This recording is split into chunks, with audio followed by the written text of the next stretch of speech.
Okay, Hare Krishna, welcome everyone. Today we are going to continue the journey of Karma Yoga.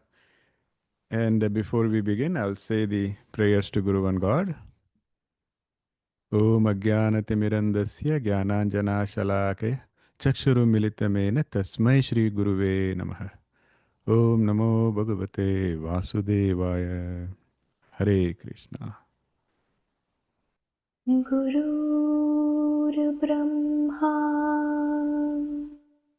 गुरुर्विष्णु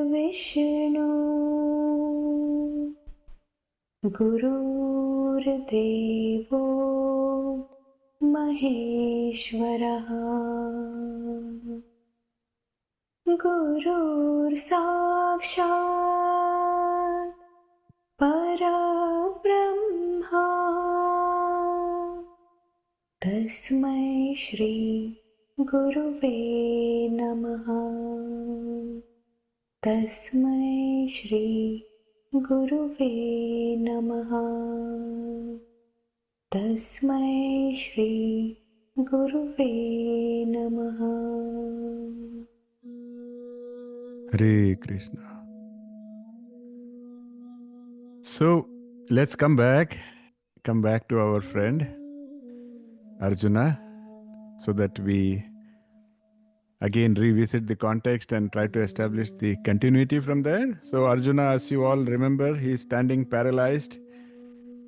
Now he is standing paralyzed because he thinks he is standing between two impossible options. On one side, he thinks there is the battlefield which demands karma, action. And on the other side is renunciation, giving everything away and running away. And then what happened when he expressed his confusion to Krishna? Krishna said that second option does not even exist, Arjuna. The option of you running away, he said, that does not even exist.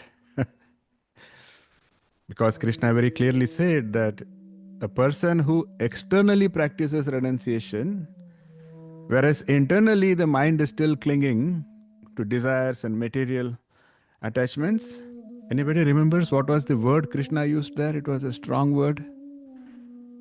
Okay, I think Sulataji remembers. Yeah, Mithyachari.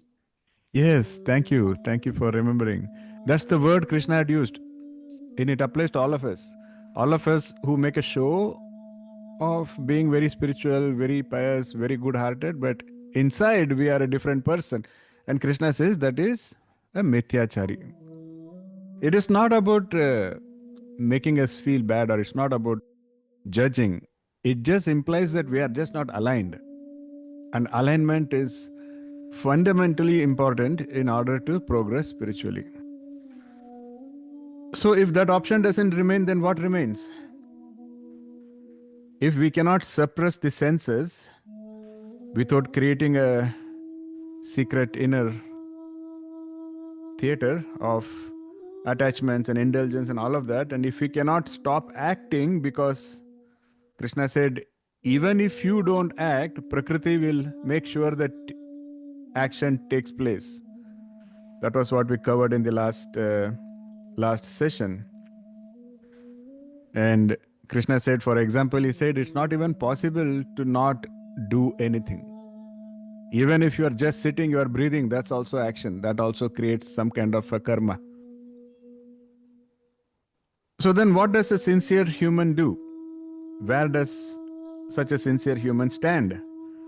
And that is where Krishna is giving a very powerful answer in 3.7, which contains probably the entire science of inner freedom. So initially I thought I will cover verses 3.7 to 3.9, but 3.7 itself is so powerful. So today I think we are going to focus on 3.7. And so let me play that sloka. It is just one sloka. And then I will continue with the explanation. यस्त्विन्द्रियाणि मनसा नियम्यारभतेऽर्जुन कर्मेन्द्रियैः कर्मयोगमसक्तः स विशिष्यते. It is short and yet it's very powerful. In that sloka, Krishna says that But whoever controls the senses with the mind, O Arjuna, and without attachment engages the organs of action in the path of work, such a person is superior.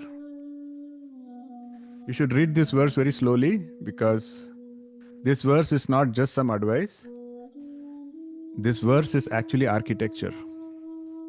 Krishna is handing Arjuna the blueprint for a life that he can live, a life where he can live in the world without being bound by the world, without being trapped by the world. So that is why it's kind of a blueprint for all of us. Don't we all want to live life? Don't we all want to engage in life? But at the same time, we just don't want any bondages. We just don't want to be trapped. Correct? That's what every one of us actually wants, and that's why this one shloka, in this one shloka, Krishna is giving us the blueprint, the architecture. So if you see the first part of this shloka, there he's talking about niyamya. Yes, tvindriyani manasa niyamya rabate Arjuna. But we must be careful here. The word niyamya is restraint. This is a Sanskrit word for restraint, but it does not mean suppression. It's two different words. Krishna is not saying we should engage in a warfare with our own senses. That's just not going to work. Because that's what most of us do. Whenever somebody says we have to control your senses, somebody says your senses are creating distractions, creating problems, we declare a war with our own senses. At least we try. Like we try to force our way through temptation. We try to hold ourselves. And we build a lot of pressure. It's like building a pressure. Have you all seen a dam? A dam holds a lot of water, but only the architect of the dam knows how much pressure the walls of the dam have to withstand when it has to just hold that much water. And eventually, if you don't let the water through, when the water rises beyond a certain point, and if you still don't let some water through, eventually the dams will start cracking, they will start breaking. This is what happens to a lot of spiritual seekers. They are like those dams, they build dams within them. Like they are the housewives, they are the, very compliant men. I don't know if there is a word called housemen, I don't know why, but if you have housewives, why not house husbands or housemen? But yes, these are all people who externally are very compliant people. They are all leading a good life. They are following all the rules, but internally it's a dam full of pressure. They have so many suppressed feelings, so many suppressed emotions, suppressed longings, suppressed desires. And then what happens? Eventually they feel like they are reaching a breaking point. This happens to most of us. And then what is more dangerous is when we feel that we are not able to control our senses this way, when we feel that we are failing, we start making a conclusion that spirituality is not for me. We start making a conclusion that I am weak, or I don't have what it takes, or somehow I'm inferior. These are all very dangerous conclusions that a lot of us arrive at. But it's not our fault. It's not that we are weak per se. The problem is we still don't understand the architecture. We still don't understand the mechanism.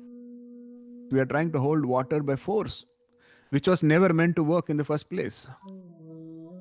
So here Krishna is teaching us. Krishna says, no force, but restraint.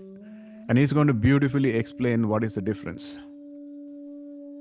Just like he says, just like a skilled charioteer, he knows he has to control the horses, but have you ever seen a charioteer who fights with his horses? You don't wage a war with your horses. Then it's not really going to work. Instead, a charioteer has to understand the horses.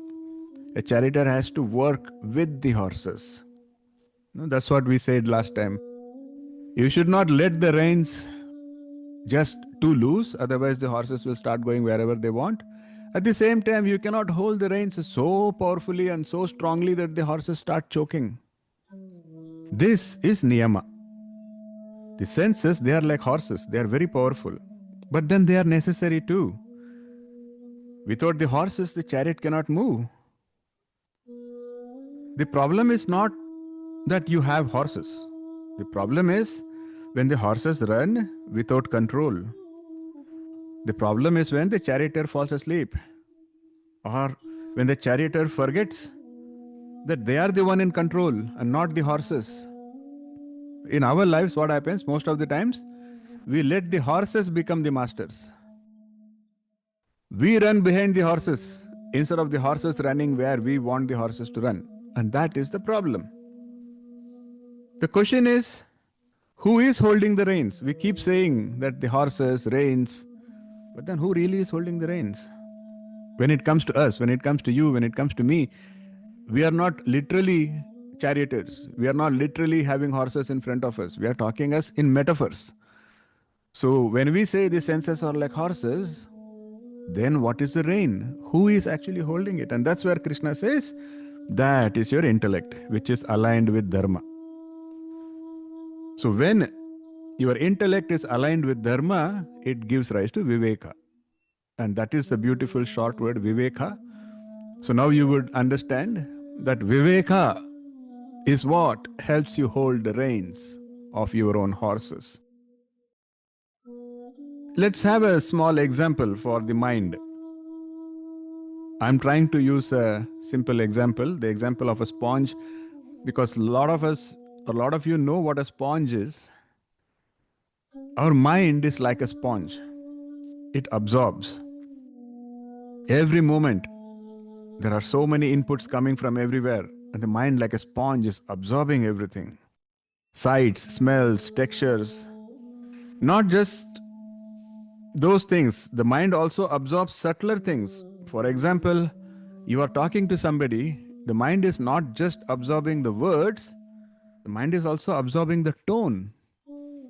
No, you are paying attention to that. What is the tone? And that also your mind is absorbing. Your mind is absorbing the mood. The mind is absorbing when somebody looks at you with a judgmental look. Nobody has to say anything, but your mind is absorbing that too. So the mind is soaking everything up continuously, often without our awareness. That's the problem. So if you have to look at it as a metaphor, as a physical example, now imagine you actually have a sponge. And imagine that you are first dipping it into muddy water. And then you are dipping it into a bowl of ink. Then you are dipping it into a bowl of oil. Then you are dipping it or you are rubbing it on some dirty sand. Now what happens? That sponge has become so saturated, and it has become saturated with all the wrong things. Now if you want the sponge to absorb a little bit of perfume, there is no room. The sponge is saturated, sponge is so dirty, all its pores are closed. This is what happens to an uncontrolled mind. Or to be more technically correct, this is what happens to an untrained mind. It goes and soaks up all the wrong things. And at the end of the day, even simple things that actually need to be done, you find it very tiring. These are the people who would say that they are exhausted, but they have really not done anything productive all day. This has happened, I'm sure it has happened to most of us at some point in our life. We suddenly feel like I'm extremely exhausted, but then you ask yourself, what really have you done to make you feel exhausted? And you don't know. You start thinking, what did I do today? Why am I so tired? Why am I so exhausted? That's because all that inner chatter, it has made your sponge completely blocked, completely choked. There is no room for it to even absorb the energy. So are we saying that you should now make sure the sponge doesn't absorb anything? Well, then there is no point of having a sponge. So Krishna is not saying that lock the sponge in a container and make sure it doesn't absorb anything. That is brute force. Krishna is saying that's not what he's asking us to do. He's asking us to be very choosy choosing what the sponge absorbs. It is about protecting your sponge rather than locking up your sponge. You see the difference? So locking up your sponge is force. Protecting your sponge is restraint. And Krishna is saying use restraint. Or if you want a slightly more different analogy, we can talk about the image of a city. Because in reality, our mind is not like a quiet cave.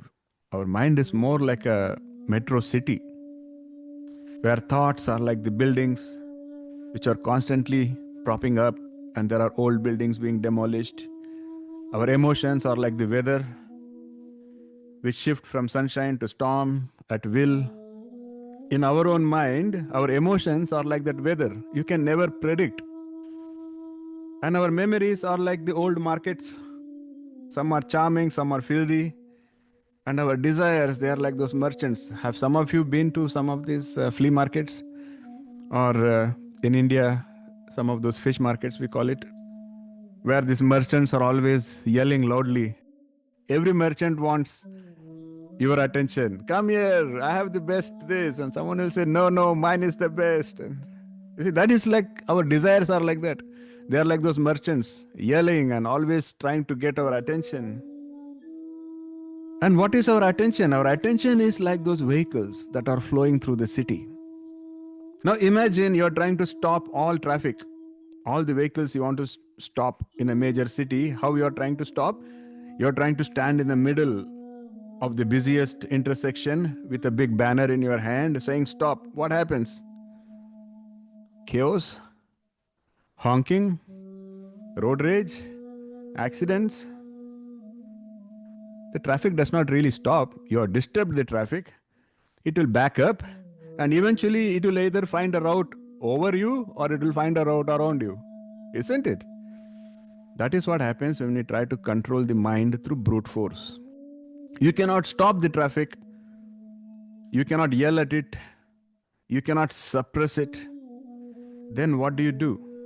Krishna's approach is beautiful here. So as I said in the beginning, Krishna is giving us a blueprint. What does it mean? I said Krishna is giving us an architecture. What does it mean? He is teaching us to become the architect of our own city. Where an architect never goes and stands in the middle of an intersection. An architect will design roads.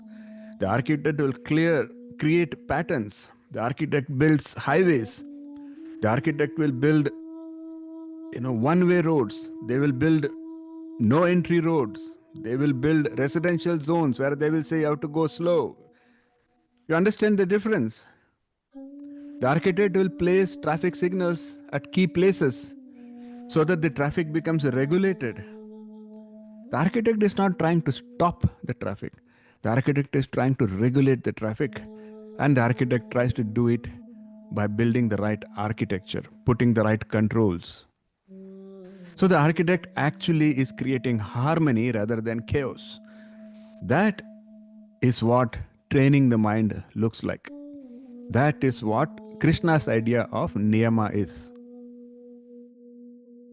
I hope this is making sense. So let us now look a little more closely into what Krishna actually said in that shloka. So this is 3.7. I hope you all have the shloka in front of you and you can look at it. You will see that Krishna uses the word Indrayani Manasa Niyamya. First part of the shloka, which means restrain the senses through the mind. And then he says, Karmendriyahi Karma Yogam Arabate. Engage in Karma Yoga through the organs of action. Now, just for context, in our philosophy, Indian philosophy, and we have created a very clear distinction between what we call as Jnanendriyas and Karmendriyas. Some of you may have heard it, right, already? Jnanendriyas, Karmendriyas. Jnanendriyas are the senses of perception. Like they are hearing, touch, sight, taste, and smell. These are the channels through which information is always entering our awareness continuously, constantly. They are the inputs, intake valves, if you may. And then the second is karmendriyas. Karmendriyas are the organs of action.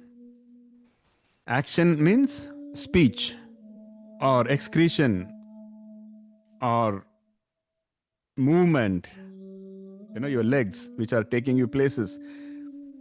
These are all examples of karmendriyas. These are channels through which we act upon the world. So they are the output mechanisms. See, so simple. Our philosophy just divides senses into which are the input organs and which are the output organs. And he says the inputs are all those jnanendriyas and outputs are all those karmendriyas. So Krishna's instruction is impacting both, but it is impacting both in different ways. So for the jnanendriyas, Krishna is prescribing niyama. We just explained that, which is restraint. Like you cannot stop seeing. Krishna is not saying close your eyes. He's not asking us to become a Gandhari. But Krishna says you should not stop seeing, but you have the power to choose what you look at. Just like that, Krishna is not saying stop hearing. He's saying, but you have the power to choose what you listen to. In general, Krishna is not saying to stop any of our senses from functioning, but he's saying you have the power to govern what they are exposed to and how they engage with the inputs. That is Krishna's message. And for the karmendriyas, he is prescribing aramba. This is in the same sloka, indriyani manasa niyama, and then he goes on to say karma yogam arabate. So what is this aramba?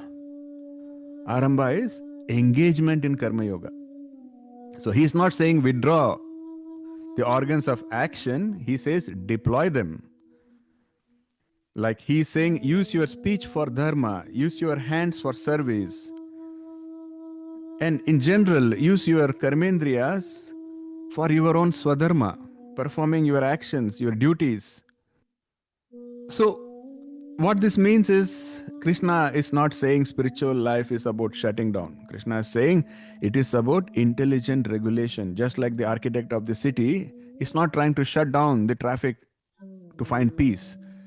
He is regulating the traffic. If you want a one-line simple statement, I would say we have to filter what enters us and we have to offer what leaves us. If you can introspect on this pretty much explains what Krishna has been trying to say so far. Like if you look at your own life, you will notice that most of your suffering, it comes from violation of this principle. There is no exception. You think about your own life, introspect, and try to recollect any suffering in your life, and invariably that suffering came because of the violation of this principle, where there was some unregulated input or there was some unrestricted output. Either you hear something unpleasant or you speak something unpleasant. Suffering happens. So what is an example of unregulated input here for practical purposes? Doom scrolling. It's a very most appropriate, most relevant. You pick up your phone, you want to look at just one message or one news article, and before you know, I don't know if you are aware, but I'm actually, one of the ways I tried to kind of niyama for me is at least in Android phone, the latest Android, there is an option that says tell me how long I'm using any app. I have turned that option on. So sometimes when I'm looking at Facebook, suddenly a banner will come saying you have been using it for 10 minutes. Or it will say you have been using it for 15 minutes. Oh, and then I realized, oh damn, has it already been 15 minutes? I thought I just scrolled at 3 things and it's already. So maybe your phone, if you have that feature, definitely turn it on. It will at least make you aware, mindfully aware. Then it's your free will. If you want to just swipe it right and then go ahead, that's up to you, but at least it will help you be more mindful. So that is one of the examples of unregulated input. Also things like consuming news which is designed to trigger fear, surrounding yourself with conversations that are only multiplying your negativity, so on and so forth. There are so many examples. I think we are all experts, so each one of us knows all the ways we get unregulated input. Maybe you can write an essay about that and share with all of us. And what is unregulated output or untrained output? It is like acting from impulse rather than intention. Does somebody remember we spoke about the difference between responding versus reacting? Does it sound familiar? Did we do you think we studied this? It's always funny. Yes. Who remembers responding versus reacting? Yes, Sulataji. Soumya ji, you remember? Yes, reacting is just giving it away, whatever the first thought is coming to our mind, and we are just following it like a rabbit follows a carrot. But responding Okay. is just take a pause, think about it, and then let's give a response and not give a reaction. Excellent. Excellent. Sulataji, did you have anything to add here? Yeah. When you spoke about samatvam also, you mentioned this, that how like when we are, mind is in emotionally controlled, agitated. So the first thing is without unconsciously, we just react. But when we take a pause, when we are in the mode of samatvam, like taking a pause, Excellent. connecting to the intellect, higher Excellent. consciousness. Thank you. Thank you. So you both have actually given complementary answers, which is beautiful. Because what Soumyaji said is correct. You don't react. Reaction is basically, it's not in your control. It's driven by your emotions. Somebody comes and tells you something or criticizes you, and immediately your emotions, how dare, that is reacting. Whereas responding is, like Soumya said, take a pause and think about it and respond objectively. But as Sulataji said, that is possible only if your mind is calm. If your mind is agitated, you will not even have that wisdom, you will not even have that awareness to say that I need to pause. For that to happen, you need to have a calm mind. That is the whole idea why Krishna was emphasizing being a Sita Pragya, or Sita Pragya is the goal, but at least practicing Samatvam. And how do you practice Samatvam? Remind yourself. I know it's probably a tough question. Does anybody remember the shloka that Krishna used to tell how we should learn to tolerate and how that toleration helps us build Samatvam? Yes, go ahead. Yeah, matra sparsheshu kaunteya shitoshna sukha dukkada. That is 2.15. And other is, he Yes, just spoke about in 2.38, I think so, where he said you should treat pleasure, pain, loss, profit, victory, defeat equally alike. So that will excellent. also. Excellent, excellent. Thank you so much. She deserves an applause now. Yes, very true. Krishna said, Mata sparshes tu kaunteya shitoshna sukha dukkhada. And then in the second shloka, he also said why? Because he said, Agama payino anitya stantitikshasva bharataha. Where he says, Agama payino, they come and go. Anityas, they are not permanent, they are temporary. So why do you have so much attachment to that?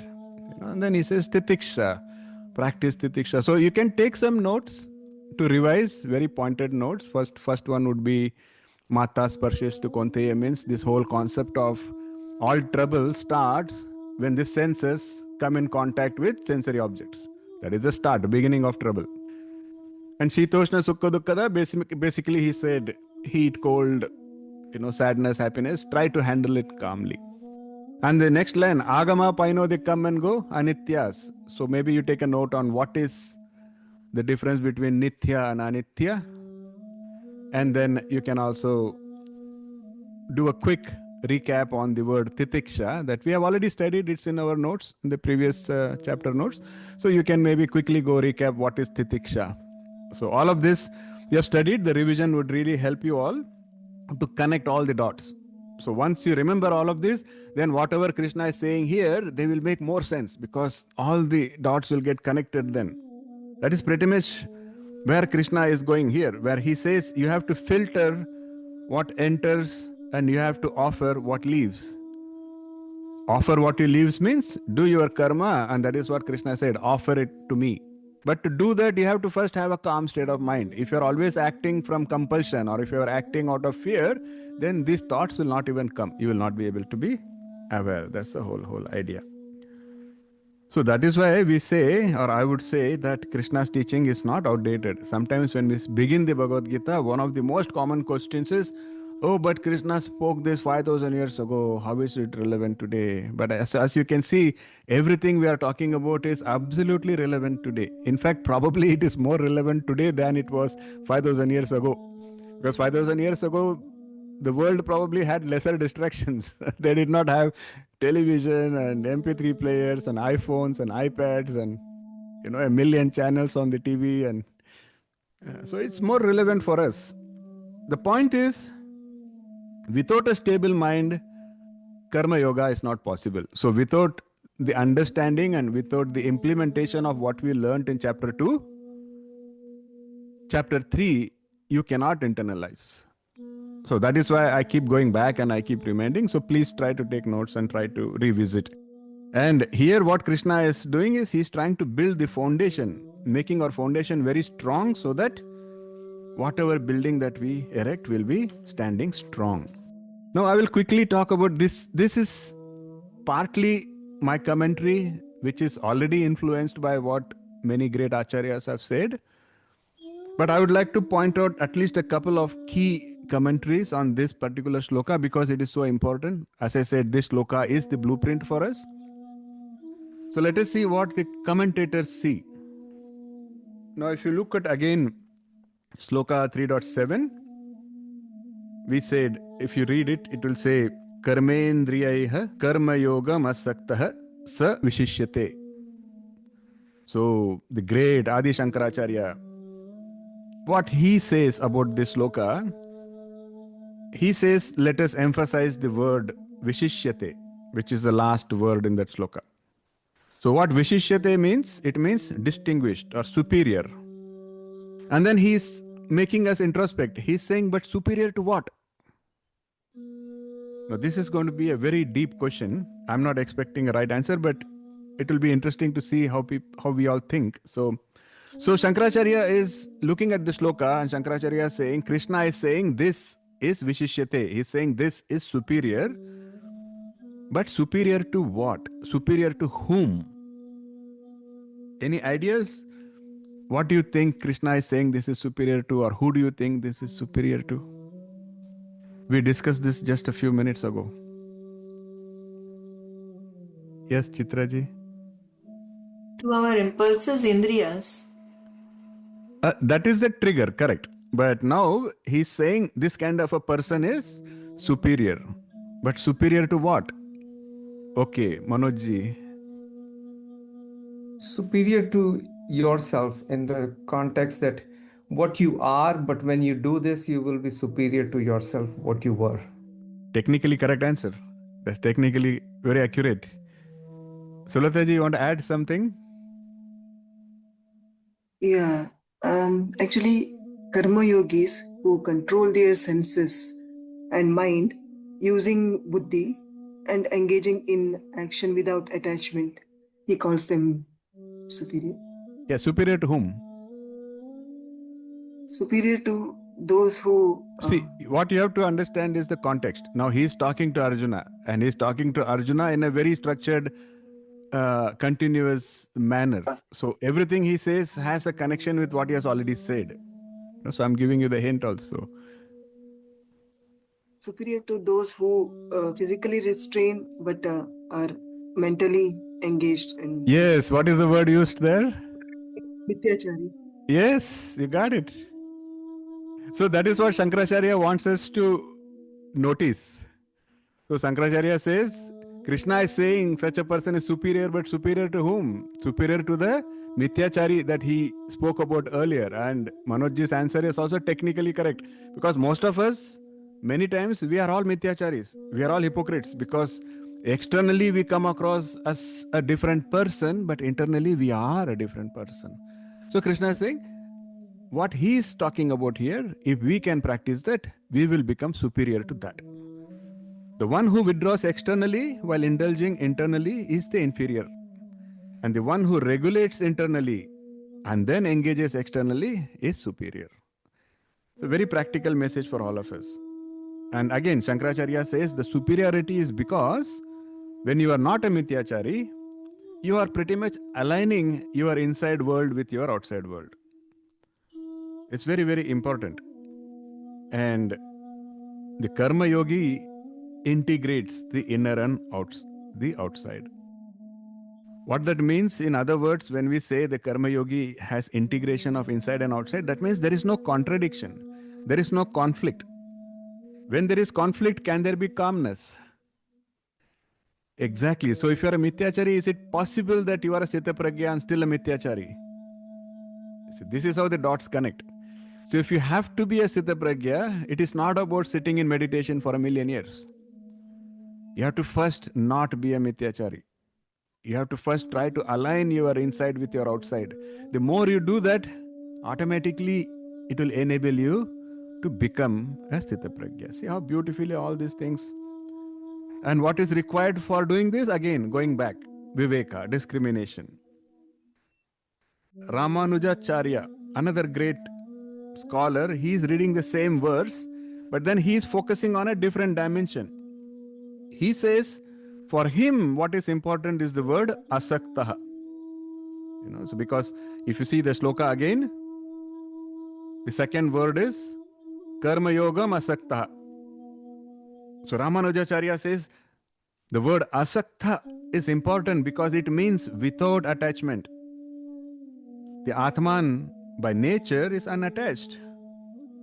By nature, an Atman is always longing for loving service to the Supreme. And when a karma yogi acts without attachment, he or she is aligning with that true nature of the Atman. So that means then they are not performing some artificial discipline. They are aligning with their own deepest identity. See, is this not what we said is the fundamental core deep philosophy of Advaita Vedanta, where it says that you are not trying to be something, you are just trying to get rid of what you are not. So here Ramanujacharya says the asakta word is very important. But if you see again, the focus is on alignment.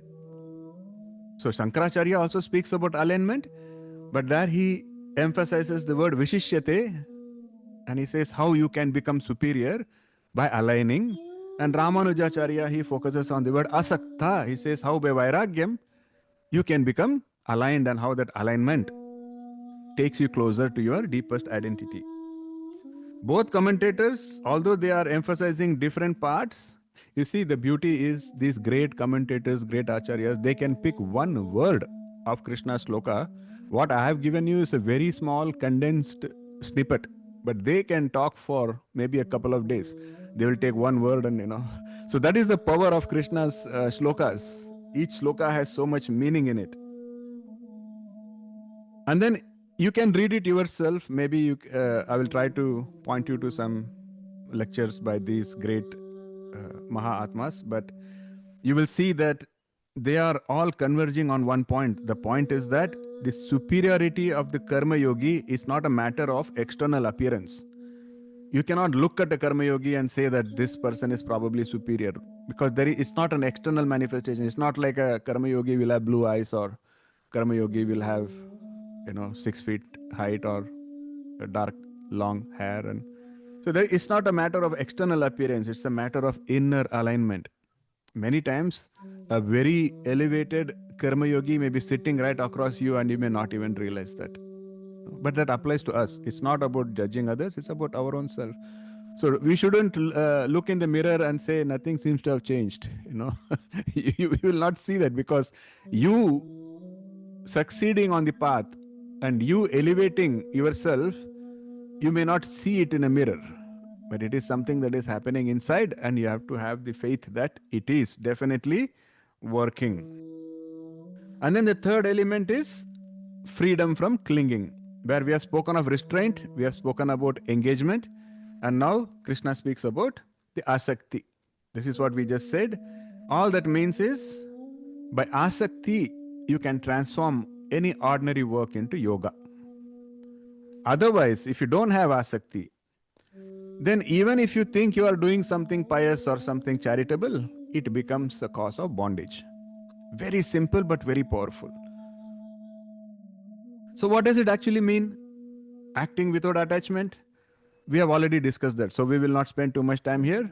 It doesn't mean, some people will ask, does it mean I shouldn't care? No, Krishna says you should actually care, but care more genuinely. And Krishna says shift the care. Instead of caring about the outcome, care about the action itself. It's a very, very simple. A beautiful example that many acharyas give is that of a mother taking care of a sick child. Her attention is complete. But is she doing that, or is she caring for the child because she's trying to prove that she's a good mother, because she wants others to say that she's a good mother? Every mother here will say, that is not true. Every mother here will say that when our child is sick, we take care of it. We take care of our child out of love. And we were not even thinking about if somebody is going to praise us or appreciate us. You don't care. That thought doesn't even come. So you are capable. You are capable already of being such a asakta karma yogi. And that is what Krishna is asking us to do. Does it mean you didn't care? Of course you cared. But you are caring only about taking care part. You are not caring about whether somebody is going to applaud or somebody is going to appreciate you for that. That didn't matter. And Krishna's message is that's how a karma yogi should engage in any kind of rightful action. Now, asakti also, as we said, is about aligning, because asakti is what aligns our inner intention from our outside action. Like externally, you may see a lot of people, they are doing charity, like they will hand a banana to a poor kid.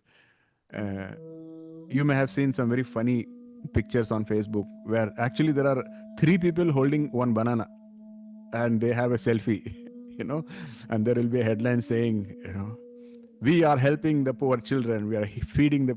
So the external action seems very pious, very charitable, but what is the internal mindset? There is no asakti there. There is a lot of attachment. Attachment to recognition, attachment to popularity, attachment to this, attachment to that. So let's not do that. So a lot of you may know Mukundananda. He's a very popular Swamiji, and his guru is Swami Jagat Guru Kripalu Maharaj.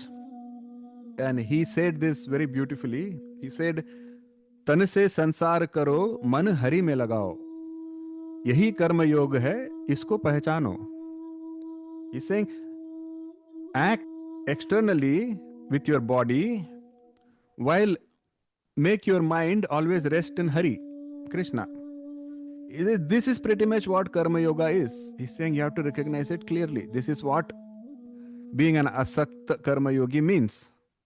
I hope it's very clear. And then he gives the contrast. He says, tan se bhajan karo, man jagat mein bhatkao.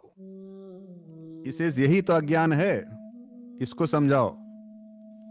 He's saying, when you do the opposite, where you are like Hare Krishna, Hare Krishna, Hare Krishna, you have a chanting bead in your hand, but your mind is not on Krishna. Your mind is like, oh, look at the shoes, oh, look at the shirt, look what they're saying. And so Kripalu Maharaj says, that is ignorance. And the beautiful part, which I found very beautiful, is the last part of the verse. He says, yahi to agyan hai, isko samjhao. He doesn't just say isko samjho. He's saying isko samjhao. So he is saying we have to explain this to ourselves, internalize this, and also explain this to our fellow satsangis. Shalmali ji, did you have a question here? Guruji, what I want to ask, like you said that you are doing Hare Nama, but you are thinking about other things. But when you do Hare Nama, automatically you are into him. So if you are looking also, your thought changes. That's what I have observed. I don't know, but you must be having some different. Yes. That is the goal. That is pretty much the goal. The goal is chanting. You keep doing. Eventually it will purify you, and eventually you will have your mind there. But it doesn't always happen. Even today when we say chant 108 times, It is very rare that all 108 times your mind was completely on Krishna. You know, Yes. you chant 2 or 3 times and then cooker baj gaya kya? Then you chant some more. Oh my child, I have to make him ready. Or there are a million things going on, and that is what needs to change. And that is the whole thing. Krishna says it should be the opposite. What is the opposite? Opposite is you are cooking, but your mind is on Krishna. You are taking care of your child, yet your mind is on Krishna. Once you do that, we don't need to sit and specially sit for chanting. That thing wouldn't be required once you evolve that way. And let us all try to reach that stage. So now we have spoken so much about being genuine. We have spoken about how we should align our inner and outer selves.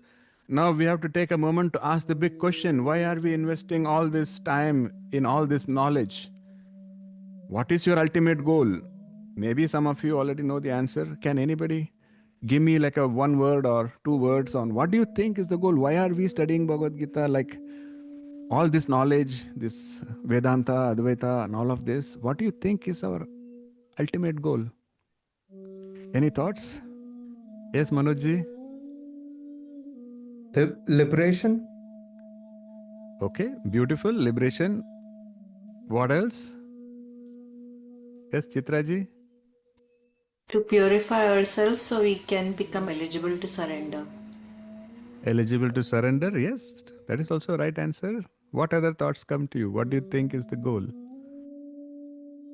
Okay, Sulataji, you have something to add? Selflessly, lovingly serve God. Selflessly, lovingly serve God. See, so Smitaji, this is why we ask for the 1 word, because all answers are right. But as you can see, they are all touching upon different perspectives.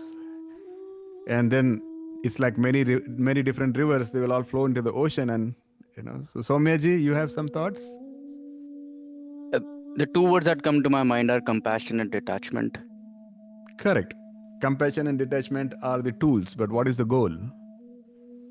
Okay, Kalpana ji wants to say something. Self-realization is what she says. Okay. Hey, we have a member. Yes, Shivali ji. Internalize and utilize the knowledge. Yes, internalize and utilize the knowledge for what? For liberation. Okay. So we have 2 muktas here, at least, who want liberation. Okay, Salmani ji, did you have anything different to say? Yes, Guruji. Asakta. To become asakta and then you move towards liberation.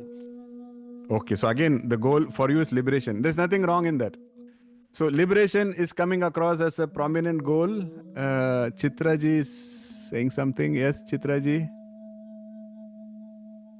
To become a sthita pragya, to gain that samatvam so we can become sthita pragya. Okay, that is a very good goal for a Sankhya yogi. Very nice. But I'm going to prod you a little more. But why do you care? Why do you want to even be a Sthita Pragya? Everybody knows the answer actually. It is just putting it into words. So you all gave beautiful perspectives. They are all correct answers. But we discussed while we started the Bhagavad Gita that everybody has a longing inside us. Everybody feels a gap, a hole in ourselves, some kind of incompleteness that we all feel. And we said how that was by design, because that gap, that hole can be filled only when we realize the Supreme, when we have a loving connect with the Supreme. Okay, liberation is a good goal to have, but Krishna himself will say that all the knowledge, all the yogas can at the most take you till the gate of liberation. But if you want to cross the gate and actually get liberation, that is possible only through grace. And that grace comes only through bhakti. So eventually Krishna will himself go and say that all the knowledge, everything has to take you towards bhakti. And so this is what Sulataji posted in the group today, that even the Bhakti Sutra, which is a treatise on divine love, it says that The goal of jnana is to help us strengthen our bhakti. And bhakti holds the answer, no matter what you are talking about. If you are talking about liberation, definitely that will come, but it cannot come without bhakti. So having said that, I would like to dedicate some time today for a simple meditation. This meditation should help all of us introspect. I used this meditation in my yesterday Bhakti Sutra session. Some of the devotees there really liked it, and they gave me the inspiration. They told me that even our Bhagavad Gita satsang members should listen to this, and they should also take away the beautiful feeling of it. So all I'm going to do is I'm going to play the same meditation I had yesterday. Yesterday I did a meditation real time. I was actually talking, but because it's already recorded, I'll play it today. There is no compulsion. If you have some other task, you have to go somewhere, feel free. No offense taken. But my request is, this is probably the most important part of your knowledge, your education. This is the most important part of our endeavor to gather all this knowledge, is to somehow make it strengthen our bhakti. This is priceless. So if you think that strengthening bhakti is important to you, please stay on. This meditation will be around 24 minutes. And I hope you are able to make the most of it. And then we will conclude the session for today. Hare Krishna. Hare Krishna. This is Krishna Dasa. Welcome you all. Would you all like to have a exercise? It's not an exercise. I would say a kind of meditation where we can try to strengthen our love for Krishna using jnana. Before we begin, please convince yourself that this is one of the most sacred exercises we can have, because the intent here is not any material gains. The intent here is just to strengthen our devotion. And that is pretty much the goal of our life. So with that, just calm yourself, close your eyes, and make the intent very clear. Sit comfortably. Make sure your spine is straight. Your spine has to be straight but not stiff. So you should still feel relaxed. The hands are usually the culprit during any meditation. If you are not mindful, the hands start twitching, they start playing around. So make sure your hands are resting calmly, either in your lap or on the table. Take 3 slow breaths. Breathe in. Breathe out. Again. Breathe in. Breathe out. And one last time. Breathe in and breathe out. So before we begin any meditation, it's always a good practice to have the sankalpa. Sankalpa means what is the intention. So make this intention very clear to your own self. Say this to yourself gently. Today I will not force devotion. Today I will learn, and I will let love rise naturally. Today I will let jnana, the true knowing, strengthen my bhakti.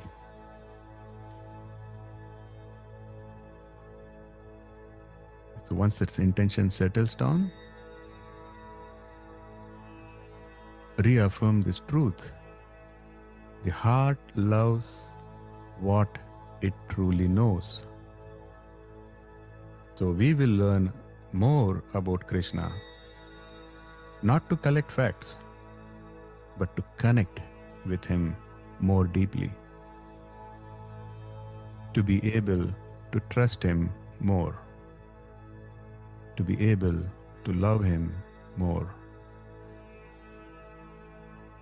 So now we start the practice. Bring your attention to the name. In your mind, you can repeat Krishna, Krishna. Repeat it softly. Let the mind rest in that name. If any other thoughts come, bring it back to that name, Krishna. Now let us begin. This is the first knowing. Krishna was born in a prison cell. Devaki and Vasudeva were chained. Kamsa had become so afraid of a prophecy that he had already killed 6 of Krishna's siblings. Imagine being born like that. Imagine being born in a dungeon where your parents are trembling in fear as they hold you instead of beaming with joy. And yet, Krishna did not wait for life to become perfect. He arrived right in the middle of danger. Now hold this next part gently in your heart. The moment Krishna arrived, the way opened. The chains broke. The guards fell asleep. The locked doors got unlocked.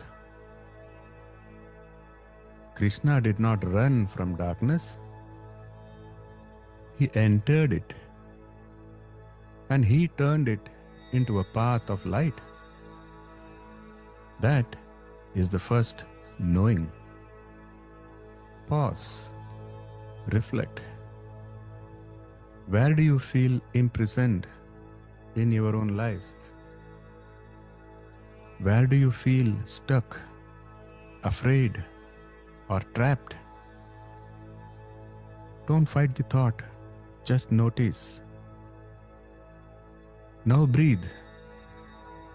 Say inside, the one who opens the doors of the strongest prison in the middle of the night is the one I'm learning to trust and love.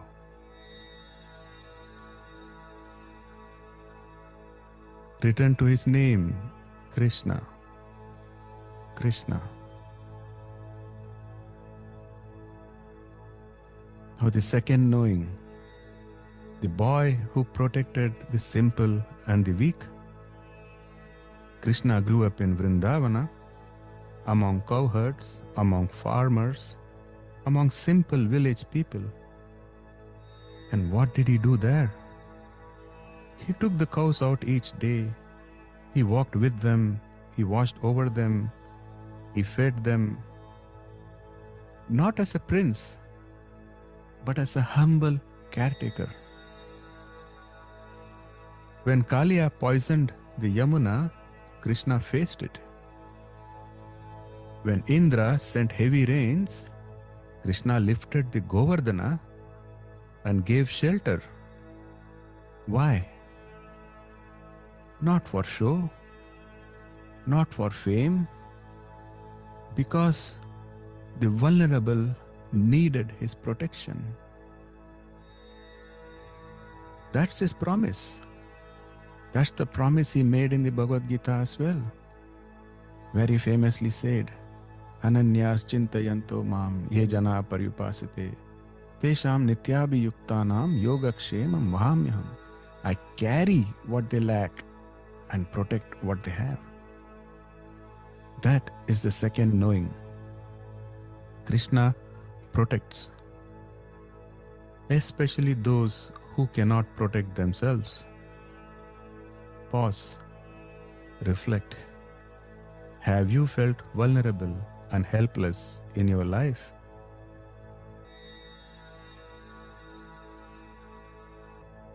Now tell yourself, the one who held a mountain to shelter simple people, the one who always protected the vulnerable, is the one I am learning to trust and love. Come back to his name, Krishna. Krishna. Now the third knowing, the friend who never forgot. Now remember Sudama, his poor Brahmana friend, his childhood friend. Sudama, who had nothing, the poorest of the poor. All he had was simple, sincere love. And when Sudama comes to Dwarka with only a handful of flattened rice, he feels ashamed. He hesitates to come close to King Krishna. But it didn't matter, because Krishna came to him. Krishna came running to him.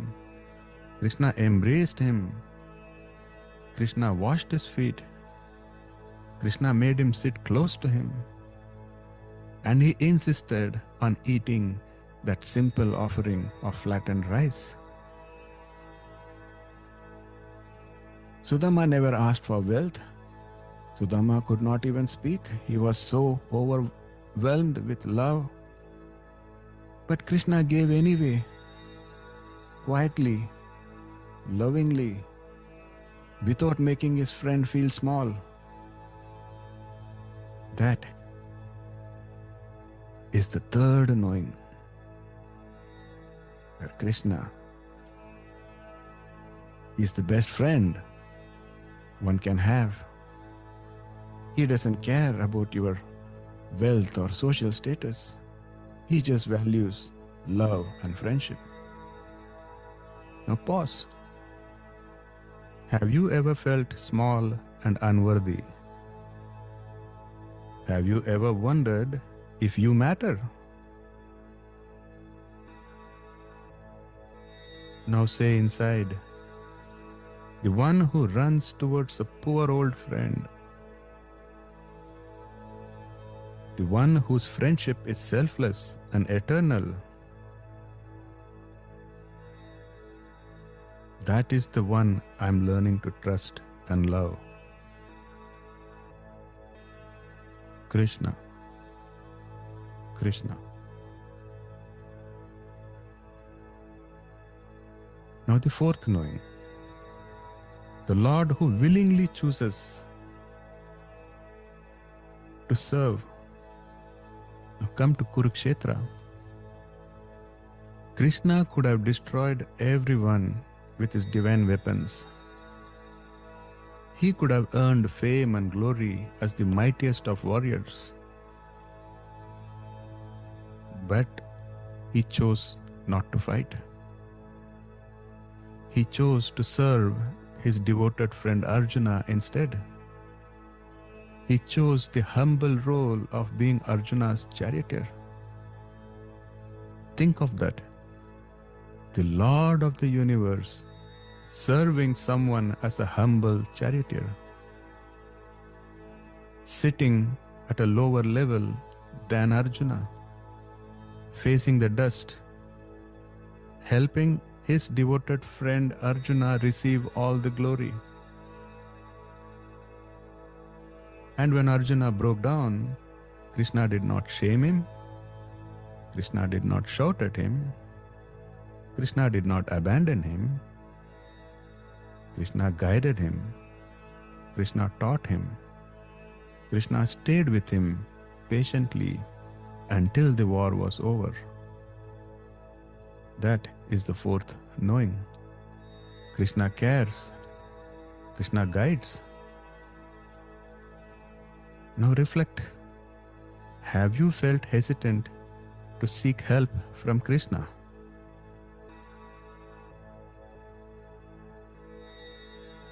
Tell yourself, the one who became a servant to help his devoted friend, the one who became a servant to help his friend become a king, is the one I am learning to trust and love.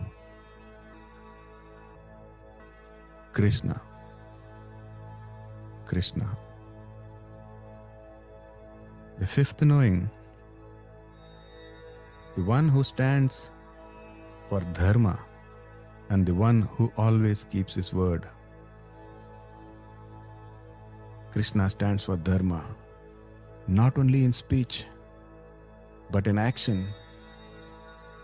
He tried for peace before the war. He took responsibility. He protected the dignity of his devotee. And in the Gita, he gives this promise that devotees remember across ages. Yada yada hi dharmasya glanir bhavati bharata abhyuttanam adharmasya tadatmanam srujamyaham. Whenever and wherever there is decline in righteousness, O Arjuna, and a rise in unrighteousness, I manifest myself to protect my devotees. Pause here. Have you ever felt discouraged when you see injustice happening around you? Have you ever wondered if Krishna cares? If Krishna will come to make things right? Now tell yourself, the one who always keeps his promises, the one who always comes to protect Dharma, is the one I am learning to trust and love. Krishna. Krishna. Now the sixth knowing, Radha and Krishna. Love without abandonment.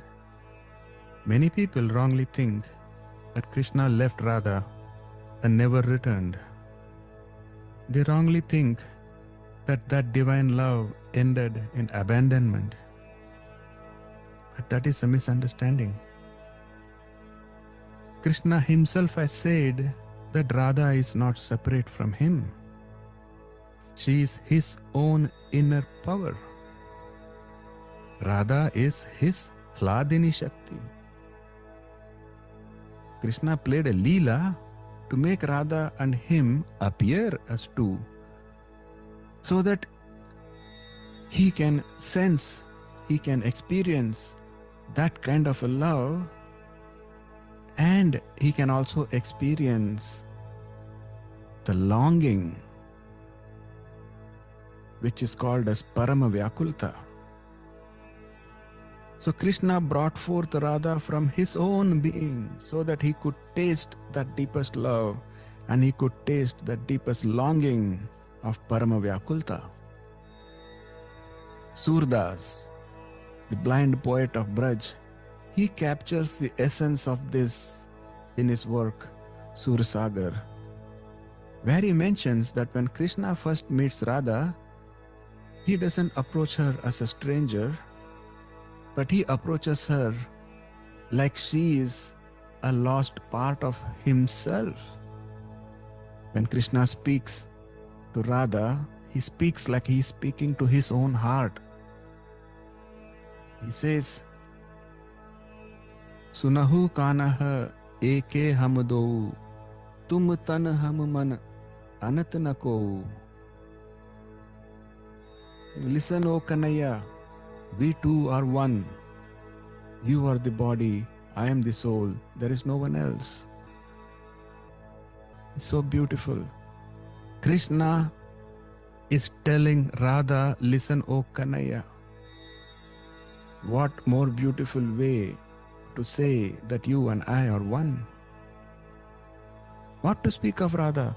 Krishna has promised that anyone who loves him dearly becomes a part of him. Krishna doesn't just say that they become dear to him. Krishna says they become a part of him. Yo mam pashyati sarvatra sarvam shamai pashyati tasyaham na pranashyami sacha me na pranashyati. One who sees me everywhere and sees everything in me, I am never lost to them and they are never lost to me. Krishna wanted to know the longing for himself so that he can understand your longing deep enough. So your longing is not unknown to him. Pause. Have you ever felt your love for the divine is unanswered? Tell yourself, the one who willingly experiences the pain of separation certainly understands my pain and my longing. That is the one I'm learning to trust and love. Radhe, Radhe, Krishna, Krishna. The seventh knowing, the one who protected dignity. Krishna protects those who are humiliated. He stands with those who are cornered. He does not enjoy cruelty. He does not ignore suffering. When Draupadi called, he was the only one who came to her protection. Although there were so many Maharathis in that Sabha. And in the narratives of Narakasura, Krishna rescues many women who were helpless, who were vulnerable. He not only helps them, he takes complete responsibility for them. Let the spirit of this touch you. That's the seventh knowing. Krishna is compassionate. Krishna is reliable. Krishna is dependable. Now ask yourself, have you felt ignored by people close to you? Have you wondered if Krishna really cares about you? Now tell yourself, the one who cares, the one who is dependable, the one who is reliable, the one who always protects the dignity of the vulnerable, that is the one I'm learning to trust and love. Krishna, Krishna. The eighth knowing, the one who knows and feels our pain. Some people think Krishna must be far from us. But Krishna is not distant. He is present. He enters our life. He knows the value of love. He knows the value of loss. So bring one quiet pain from your life into His presence. Not to dramatize about your pain, but just to offer it to Krishna. Tell yourself, Krishna, I know you are with me in this. Krishna, Krishna. Now come to the ninth knowing, the teacher who never forces. Remember something beautiful. Krishna teaches Arjuna completely, and then he gives him complete freedom. He does not force. He invites Arjuna to use his own free will. That's a precious quality. Krishna calls you with love, not with fear. Tell yourself, the one who respects my freedom, the one who leads with love and compassion, is the one I'm learning to trust and love. Krishna, Krishna. Now let the knowing become devotion. Let all these truths gather inside you. Krishna enters darkness and he makes a way. He lights up the way. Krishna protects the vulnerable. Krishna remembers the sincere friend. Krishna serves without pride. Krishna stands for dharma. Krishna is never separate from us. Krishna is always reliable and dependable. Krishna never forces. He always leads with love and compassion. Now simply feel. If warmth comes, let it come. If tears come, let them come. If nothing comes, that's also welcome.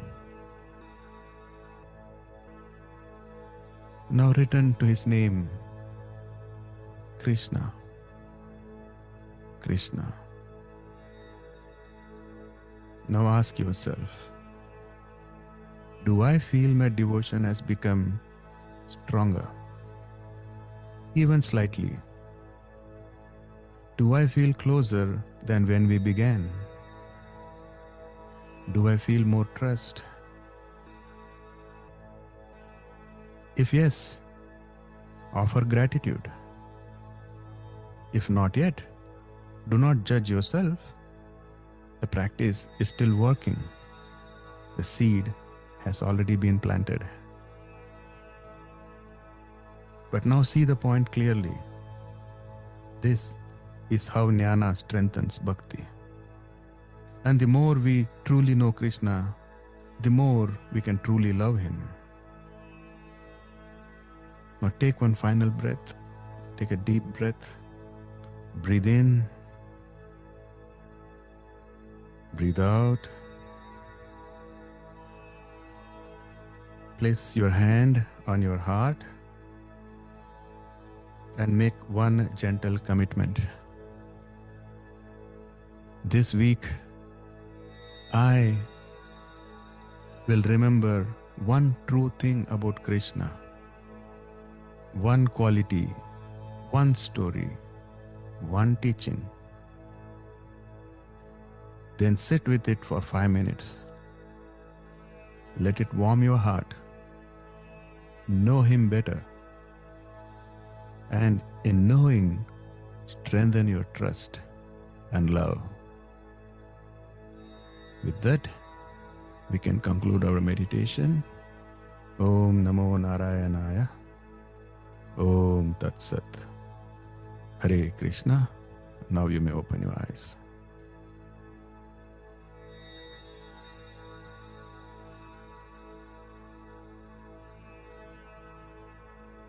Hare Krishna. I hope this meditation helped you in any way, and I hope your devotion is beginning to strengthen. So if you have anything to share, any experience, we are open. Otherwise, if you feel like being silent, I totally understand. This meditation is like that. You would want to be silent after this. So maybe today we conclude our session right here. And if you have anything to say, you can share it in our group.